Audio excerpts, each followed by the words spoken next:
Fewer than 4% of adults in Wuhan, China, tested positive for antibodies against COVID-19, putting the possibility of countries developing herd immunity against the virus without a vaccine in doubt. Here's a summary of the article. October 23 – Fewer than 4% of adults in Wuhan, China, tested positive for antibodies against COVID-19, putting the possibility of countries developing herd immunity against the virus without a vaccine in doubt, according to an analysis published Friday by JAMA Network Open.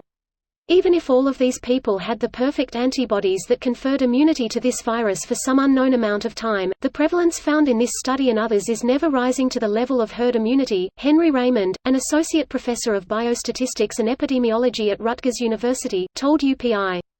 The idea of herd immunity to COVID-19 occurring naturally in the absence of a vaccine is wishful thinking at this point, said Raymond, who was not part of the Wuhan study.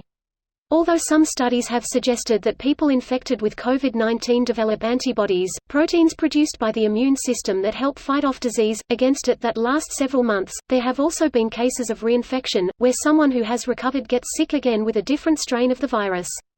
Fewer than 1% had both antibodies in their blood, the data showed. More women, at 4.4%, had antibodies against the virus than men, at 3.3%, the researchers said.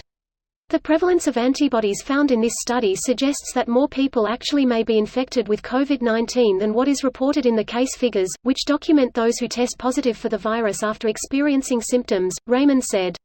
What this study shows us is that we need to continue testing people in large numbers, both those with symptoms and without, so we can identify all people with active virus, because even people who don't have symptoms may be shedding virus, meaning they're still contagious, he said. This post received a score of 66,000, with an upvote ratio of 71%. Here are the top comments in response to this article. I have a serious question for someone who may have an actual virology background. If actually having COVID doesn't give you antibodies, or those antibodies don't last very long, how is the vaccine going to be more effective? Present antibodies isn't as important as having the memory cells that can help pump out new antibodies as soon as you are exposed to COVID-19 again. So then the conclusion of this article is actually false. German virologist Christian Drosten, who invented the test, said it's not about the antibodies but the cell defense basis. Yes, if you want to make clicks, that's what you have to write in the headline. Also, he mentioned that you maybe find antibodies for a few months but the cell defense can last up to 2 years. About Professor Drosten. He was researching the SARS-1 virus since almost 20 years and created the first test for SARS-2. He is the expert for SARS coronaviruses and he also has a German podcast also. Don't trust me neither. Get your own information from reliable sources. It's all about taking some time and not just get your info from random Reddit comments or articles like this. Then how does this article disprove herd immunity?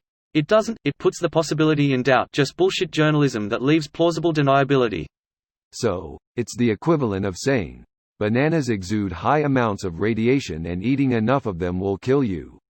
Ignoring the fact that you'd have to eat 10 million bananas at once. Don't you dare me, man. I cannot experience Bananarama a second time. I won't. But their bodies now can quickly produce antibodies SPCIFIC for COVID. If you test yourself for polio, you won't have antibodies either. Fuck this inflammatory and ignorant headline. Yeah, needs to be the reply to 90% of comments on this thread. Not having antibodies to a disease does not mean you are not immune to it. Thank you for this comment. Headline sounded like stirring some bullshit. It's not too surprising that their antibody tests are coming back positive in such a small proportion. Another thing to consider is that the antibody tests used generally have very poor sensitivity and specificity. As to the claim that antibodies wane over time, that also seems to be an artifact of antibody tests with poor test characteristics. Several recent studies using more sensitive and specific methods. Also, we don't have free-floating antibodies for that long, do we? It's memory cells that ramp up antibodies in response to infection, so surely having no antibodies doesn't mean you've got no memory cells.